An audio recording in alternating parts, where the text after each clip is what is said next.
I want to cover this video I saw from Vivek Ramaswamy, who is surging, and he is number 3 in the polls in Iowa. And I remember, and I don't want to put on this guy. He's a tool of the empire. He's like educated and come up with the elites. It's like RFK. I mean, they're all part of the elite group. They're not something different. Yes. There's no hope there. No, you're right. I never forget. We had a super chat where someone was like, "Hey Nick, why you guys haven't done any videos about Vivek? Vivek is interesting." And I'm like, all right. Ever since then, I'm like, all right, let me see what Vivek is back. And ever since then, I have not. Hopefully, we'll get Tara back. Hopefully, we'll get Tara back. Yeah, I'm sure that she's on her phone, so she may be having some technical problems. So I'm sure she'll come back. Go ahead with Vivek. Vivek. Why haven't we done some videos on Vivek, Nick? Why haven't we done that? He's obviously running to be in Trump's cabinet. Like, that's obviously what he's trying to do. Obvious. He's like, that is obvious. And the problem with people like him, people will say, "Have you heard Vivek's and RFK's or this person on the Republican Party's critique of Ukraine?" And I'm like, yeah, they're saying the obvious thing that the majority of the world population has come to agreement with, that the United States is overboard in Ukraine. But have you guys ever seen their solutions to the problem in Ukraine? Donald Trump, in an interview, said that he will force Putin to accept peace. How? I don't know. Wage a magic wand, get the Dragon Balls, et cetera, et cetera. And then he said if they don't accept peace, he will fund Ukraine more to make him accept peace. I'm like, guys, it's the same position as Joe Biden, essentially. Joe Biden just don't say the delusional part in between where he's going to convince Putin to stop waging war. I want people to think, I feel like a lot of people getting this wrong. And to be honest, this includes people like Russell Brand. Like, I can't really watch him because I've seen Russell Brand do this thing where he keep pretending that Republicans are against the Ukraine war. They're against empire. Republicans are not against empire. They are not anti-imperialists. Their answer to the Ukraine conflict is as incoherent as a liberal. So listen to what Vivek is praised as this new hip young Republican, CJ. He's the new era of thought among the right. Look how young and intellectual Vivek is, right? Even though Vivek is just a culture warrior. I lost interest in this guy because if you look at what this guy talk about, he like, I'm gonna explain to you in an intellectual way why this culture war that doesn't have anything to do with their life is important. Talk about he's like, oh, I'm gonna explain to you why they're like, this guy's a fucking moron. So you guys want to hear what what he would do to end the Ukraine war? And once again, he has a critique of the U.S. empire on Ukraine that is legit, but he has no solution, and he says something that is as delusional as anything you're gonna hear. So I don't want to spoil it. I want another video to play, and then we'll comment. And you've also suggested that Vladimir Putin be allowed to keep parts of Ukraine as part of a way to solve that conflict. Now, I actually watched this whole interview. They had this 2-minute strategy between foreign policy. Nothing else is important, to be honest. And this is Jim McCosker. He was talking about how your position on Ukraine is essentially like Trump. You guys are essentially appeasing Putin. You guys are allowing Ukraine to lose land. Now, I'm going to show you guys what Miley's saying. We're going to show how what the Western establishment is admitting their strategy of not negotiating last fall was a failure. Because you knew they wanted nothing but endless war, because they would say Ukraine is in a strong position. Whenever Ukraine gain ground, they would say, well, Ukraine has momentum. We can't negotiate now. It will be a big moral blow if Ukraine negotiated to Russia while they're winning, right?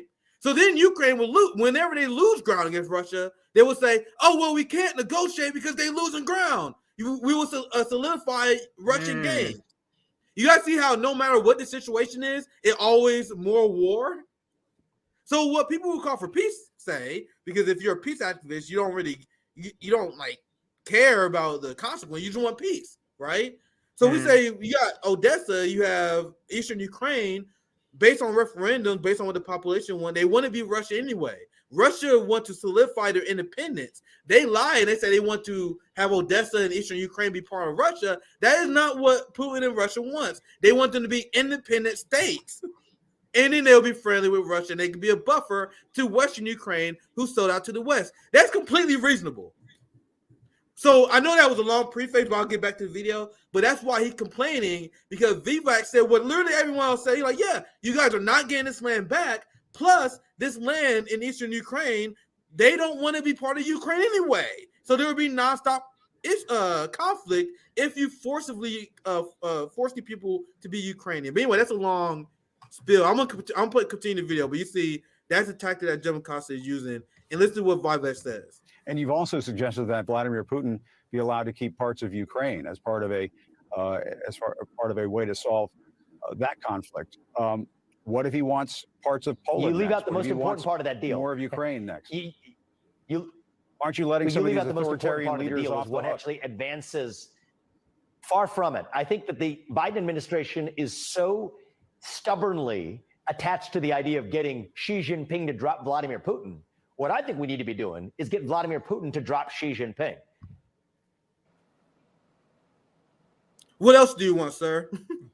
What else do you think? What else do you want? What do you want to happen, you think Xi Jinping? You have regime change in China next? Is that what you want next? What else? What other fantasies are we making up?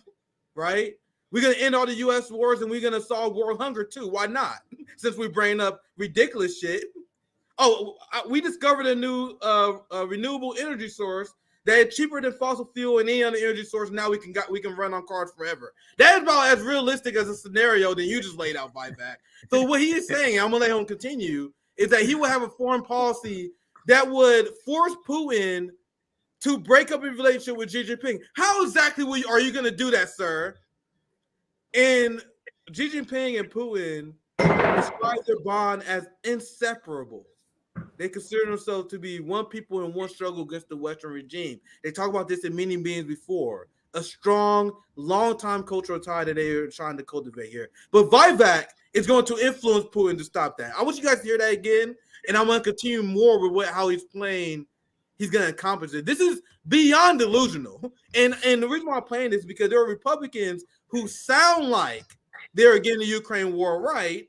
But what will you do if you're in charge? And this exposes that he had no idea what he's talking about. This guy Vivek has no idea what he's talking about. Aren't you letting some of these authoritarian leaders off the hook? What actually advances? Far from it. I think that the Biden administration is so stubbornly attached to the idea of getting Xi Jinping to drop Vladimir Putin. What I think we need to be doing is get Vladimir Putin to drop Xi Jinping. Just like Nixon went to China in 1972. I think Putin is like the new Mao. I will visit Moscow and I will pull Russia out of its military alliance with China. He's going to pull Russia out of the military alliance with China, Tara. I want to get you in. I'm glad you came back. I don't know how much you've been watching. Yeah, I'm sorry. I think, I don't know. Our feed got cut. I think it was decided I just said enough. But somehow my feed got cut, but I'm back. But you know what is so striking about this? We didn't even get to this, and now I'm glad you are. I mean, these are our choices. We can go after Russia or we go after China. Yep. We can basically, the Republican and the Democratic Party are just so stupid. They want to start World War III. They're going to take us there. And the deal with Taiwan, recently going to Australia when Blinken did that and said no to Assange, that there would be, that they were gonna file charges against him and go on and so on and so forth when it was brought up to him. And then in the same breath, they're signing over, rocket. They're just using Australia as a launch pad to attack Taiwan, and China knows it. And I mean, what was striking was the Africa-Russia conference, which was in St. Petersburg. I was here and I knew some people that attended, and they were saying the mood was incredible. Like, these African leaders were finally being treated with respect, being allowed to have their sovereign nations without having their resources stripped and taken. And, that's why they've kicked the French out. The French are gone. They're kicking the Americans out. Victoria Nuland got the big old finger from them. And they are moving forward to form an alliance with Russia and China. And this is an economic alliance. This is for their people to have a use of their own resources. This is for China to have use of its own resources. Economic competition should be considered healthy, right, in a capitalistic society. Yeah. But yet they keep talking about how they want to use military force to shut it down, the competition. No, Vladimir Putin's not like Mao. Vladimir Putin is a capitalist. Russia's capitalist. I live here. It's a capitalistic country. Now it's not in crony capitalism, and that's what the US is in. The US is experiencing crony capitalism, and that's the end cycle. That is the end of the empire. I love how you just so casually dismantled his point by saying something that's so obvious. For one, Mao is a communist.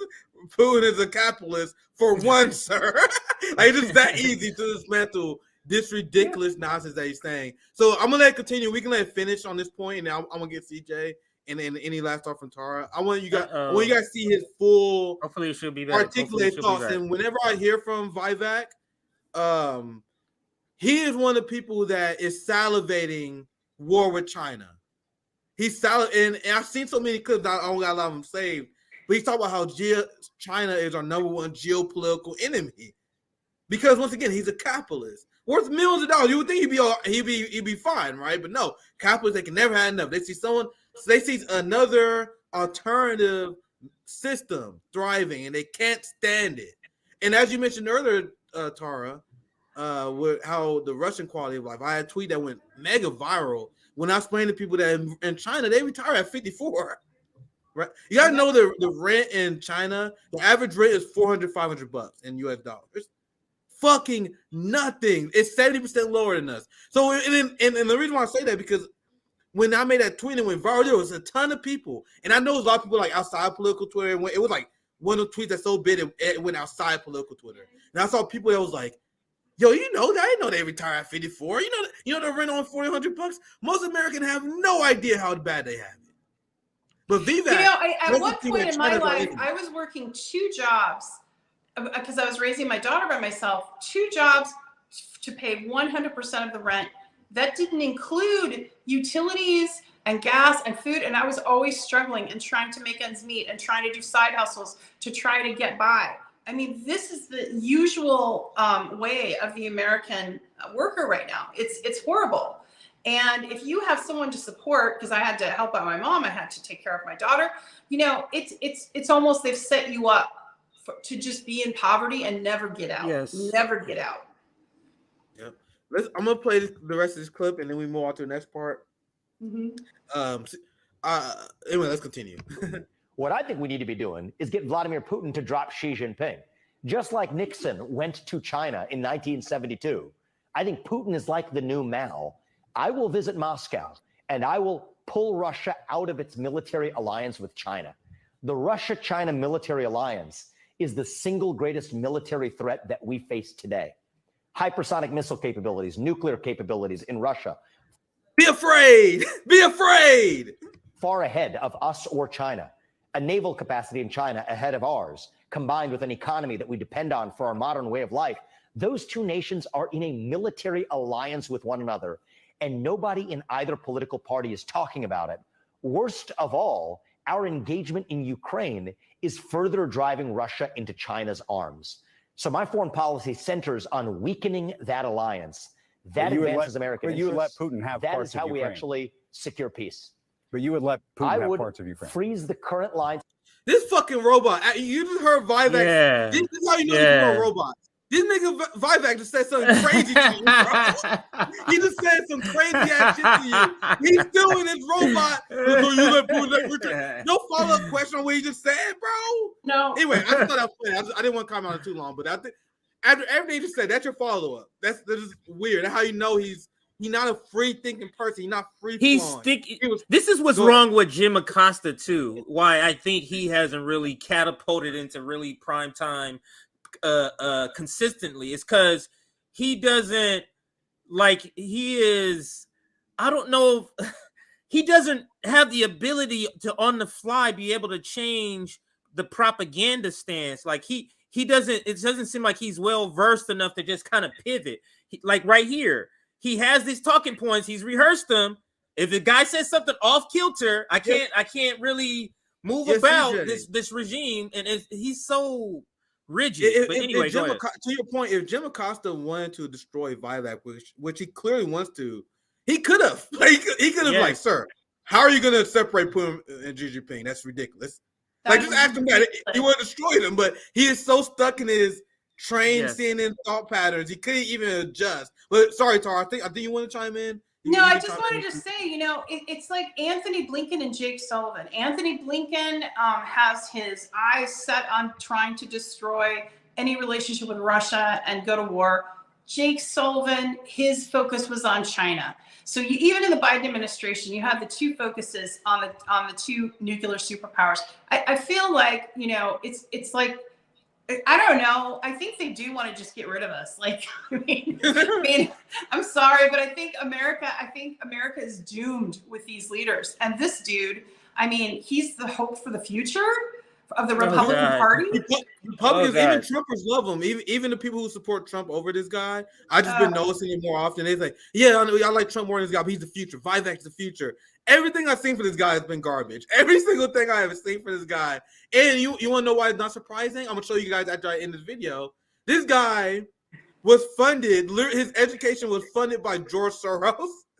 This guy is literally... There you go. See, the system's rigged. They're giving illusions of choice. Illusions of choice. It's a uniparty. It's a military-industrial complex. It's what Eisenhower warned about decades ago, that this would happen. We might come to this moment in history. We're here.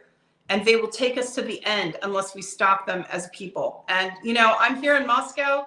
I don't really want to come home to a cage or to be killed. So I'll do my work from here. But it's on Americans to stand up at this point. It's your life. It's your future. Like, do something. And the British. So I'm gonna finish this video, and I'm gonna show you guys the receipt on Soros. And the story behind that is so fucking hilarious. Weakening that alliance, that advances American interests. You would let Putin have that parts is how of we Ukraine. actually secure peace. But you would let Putin have parts of Ukraine. Freeze the current lines. I would freeze the current lines of control, and that would leave parts of the Donbas region with Russia. I would also further make a commitment that NATO will not admit Ukraine to NATO. But there are even greater wins that I will get for the United States in return. The top of the list. No, our goal should. It's almost like they're having a competition on who can be shittier, who can be worse. Not be for Putin to lose. Who could be more of a warmonger? America to win. Yeah, that's what we have forgotten in this country. Is that driving Russia into the ground is not a U.S. strategic goal. So almost like so you'll get Putin to win. So essentially, as I mentioned before, liberals are okay with hundreds of thousands of Ukrainians dying because of their Putin derangement syndrome, as he showed here. But anyway, I'm gonna show you guys this because this is extremely hilarious, and this is one of the things that right wingers was like overlooked as long as they got a brown person saying what they want to say, because this guy was a product of affirmative action. So Vivek, he literally wrote a book against wokeness. He wrote about how wokeness is destroying us. He was against affirmative action, but Soros funded his education through a private affirmative action program. So obviously you have government affirmative action, and then you have liberal capitalists who agree with the concept of affirmative action. So they fund affirmative action programs. And Vivek was funded by George Soros. And knowing this, and knowing that he's going to run for election, Vivek Ramaswamy paid Wikipedia to purge this from his Wikipedia page. So he's trying to hide to his Trump supporting followers that he's a product of George Soros, and that's why he has the position. And there's the illusion of choice. And you know what? But don't you get that? I had a podcast host, I won't say who, said to me, Tara, you can't criticize Soros. You'll be called an anti-Semite. And I'm like, I thought he was Greek. I mean, like, what does that have to do with the price of beans? He's evil. I mean, in my opinion, George Soros is responsible for a lot of the bloodshed in Ukraine and other imperialist adventures, and Victoria Nuland and Anthony Blinken, people like that. people like those think tanks, Really America, and some of the other ones that have suppressed American speech and have hijacked social media. He's evil. He's, I don't care where he comes from or what he's evil. That's my opinion. I spit in the face of these people who, I spit in the face of people who watered down what it means to be anti-Semitic, because I'm very irritated when I see like people like Kamala Harris and other black liberals. They falsely call racism, and they make the black issues we talk about, they make the racism issues that we talk about look illegitimate by bringing up a bunch of bullshit. And if I were Jewish, and I think I said it in a very sloppy way, but if I were Jewish, I would be absolutely livid at AIPAC and these propagandists that watered down what it means to be anti-Semite. Because now I hear the word anti-Semite, I barely flinch now, because I'm like, are you talking about anti-Semite because they don't support Israel, or the real anti-Semite, the person who hates Jews, right? So now Democrats watered down what it means to be anti-Semite to the point where they call anyone who criticizes George Soros an anti-Semite. Like, it's literally reflective. I seen a statement that wasn't worth covering from Simone Sanders, whatever the fuck her name is, Simone Sanders. She literally repeated it wasn't a segment worth covering, but she was talking about how right wingers are using this anti-Semitic attack on George Soros. Why do they say it's anti-Semite? Because we say that George Soros has a massive influence on our politics. So they say, what do you say? You think Jews run the world? Do you think Jews have all the money? They're like, no, we are not saying that. We are saying, do you guys know that George Soros spent $128 million in the last election? So out of $880 million that was spent on the election, he had almost a fourth of that money. Yep. And you guys know he spent $128 million. And the other parts of it were funneled through think tanks and funneled through other, and that's the thing. It doesn't matter. I mean, he's one of the many American oligarchs that are awful, right? And, and doing awful things, and hurting the working class. But, he's doing it. And it doesn't matter where he comes from. It doesn't matter what's going on. He is the neoliberal movement. He's the face of it. And now his son has inherited the position. So now his son's doing it. Like, Yeah. There's a reason why people so that means no end in sight. Yeah. Yeah, because liberals, they talk about Peter Thiel, who was also another fundraiser. I remember I covered this at the time. Compared to George Soros, Peter Thiel gave like $30 million, just to show you guys the difference. George Soros, $128 million. Peter Thiel, $30 million. I think the second and third place had like $25 million, $30 million. The point being that not only is George Soros the number one funder, the number one billionaire funder of elections, he is by far the number one. Like, there's number one, and then there's Mao's, and then there's number two. $128 million compared to like Peter Thiel and a few other 30, 40 million.